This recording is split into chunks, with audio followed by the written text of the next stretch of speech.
दोस्तों, हर एक छात्र जीवन में चाहता है कि वह सफलता जल्द से जल्द प्राप्त करे।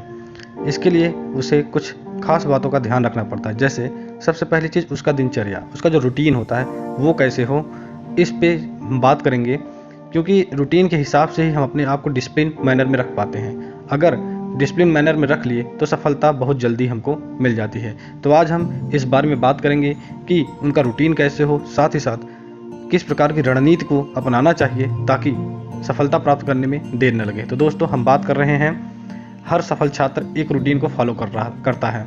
रूटीन में आपको हर जरूरी काम जैसे नोट्स बनाना, रिवीजन करना, प्रीवियस ईयर के प्रश्न पत्र सॉल्व करना, किताबें पढ़ना, योग और ध्यान को समय देना शामिल होता है। अपने द्वारा बनाए गए रूटीन को फॉलो करने के लिए आपको दृढ़ निश्चय मतलब डिटरमाइंड होना पड़ेगा। रूटीन बनाना मुश्किल नहीं है।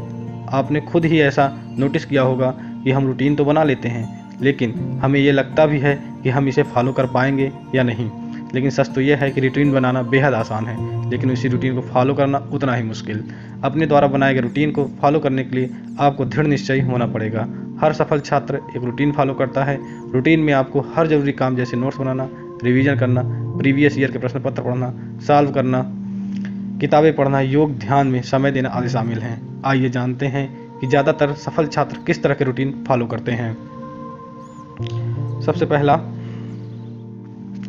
सुबह का रूटीन, सुबह 5 से 6 बजे। इसमें हम ज़्यादातर ध्यान देते हैं योगा और मेडिटेशन, क्योंकि यह शारीरिक गतिविधि इसमें शामिल होती हैं, जिससे आपकी एकाग्रता और शारीरिक फिटनेस दोनों जो है बहुत बड़ा इम्पॉर्टेंट रोल निभाते हैं, जिससे आप अपने आप को पढ़ाई के समय एक्टिव और एकाग्र रख सकते हैं। इसके बाद हम देखते हैं 6:30 से 7:30 बजे का समय जो है, पढ़ाई की शुरुआत आप पहले रिवीजन से करें।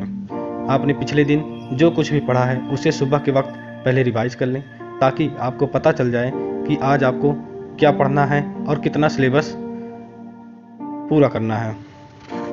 इन सब के अलावा 7:30 बजे से 8:30 बजे का जो रूटीन होगा वो कुछ इस प्रकार होगा। ब्रेकफास्ट करने के लिए यह समय पर्याप्त रहेगा। ब्रेकफास्ट करने के बाद आप 45 मिनट न्यूज़पेपर पढ़ने को दें।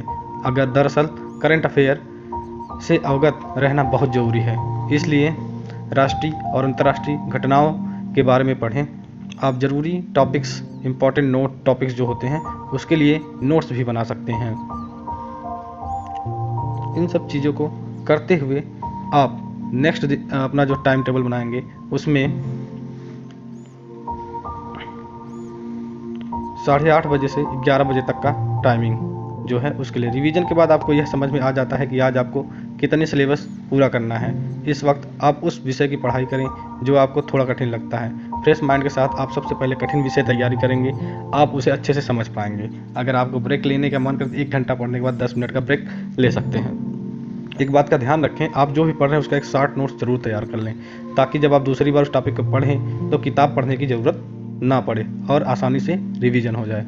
उसके बाद सुबह 11 बजे से 11:30 बजे तक का जो टाइम है, इस वक्त आप ब्रेक ले सकते हैं। आप कुछ भी ऐसा कर सकते हैं जिससे आपके मस्तिष्क को आराम पहुँचे। फिर 11:30 से 2 बजे का जो टाइमिंग है, इस वक्त आप कोई भी सब्जेक्टिव विषय को पढ़ाई करें जिसका सिलेबस दूसरे विषयों की तुलना में थोड़ा ज़्यादा है। दरअसल आपने इससे पहले ब्रेक लिया था तो आपको सब्जेक्टिव विषय को पढ़ने और समझने में भी आसानी होगी। फिर टाइमिंग आता है 2 बजे से 2:30 बजे तक का। इसमें यह समय लंच करने के लिए बिल्कुल पर्याप्त है। लंच में प्रोटीन की मात्रा ज़्यादा रखें और यह आपके शरीर के लिए ऊर्जा के स्रोत की तरह काम करेगा और आपको जल्दी भूख भी नहीं लगेगी और आप जल्दी थकेंगे भी नहीं। नेक्स्ट पे आते हैं 2:30 बजे से 4:30 बजे तक का जो शेड्यूल है, इस वक्त आप प्रीवियस ईयर के प्रश्न पत्र को सॉल्व कर सकते हैं और आंसर राइटिंग भी कर सकते हैं। अपने लंच से पहले जो कुछ भी पढ़ा है उस टॉपिक से रिलेटेड प्रश्नों को सॉल्व भी कर सकते हैं। फिर आता है 4:30 बजे से 7 बजे तक का समय। इस वक्त आप चाय काफ़ी ले सकते हैं। उसके बाद आप कुछ देर के लिए अपनी पसंदीदा किताब पढ़ें। उसके बाद एक्टिव रहने के लिए आप जॉगिंग भी कर सकते हैं। अगर आपको जॉगिंग नहीं पसंद तो कोई भी खेल जो आपको पसंद हो उसे खेल सकते हैं। इसके बाद 7 बजे से 9:30 बजे तक का जो समय होता है शाम का, ये समय कोई ऐसा विषय पढ़ने का है जो आपको आसान लगता हो, जिसमें आपकी सबसे ज़्यादा रुचि हो। आप सुबह से पढ़ रहे हैं, इसलिए इस वक्त आप थोड़ा स्ट्रेस महसूस कर सकते हैं, इसलिए इस वक्त कठिन विषयों को पढ़ने से बचें। इसके बाद जो रात 9:30 बजे से 9:45 का जो समय है, उसमें रात को खाने में प्रोटीन और कार्ब्स लेने से बचें। कोशिश करें कि आप सैलेड और सूप को अपने डिनर में शामिल करें। फिर 10 बजे से 5 बजे तक का जो सुबह का समय है उसमें अपने सुबह 5 बजे से रात के 10 बजे तक इतनी मेहनत की है, इसलिए 7 घंटे की नींद लेना बहुत ज़रूरी है।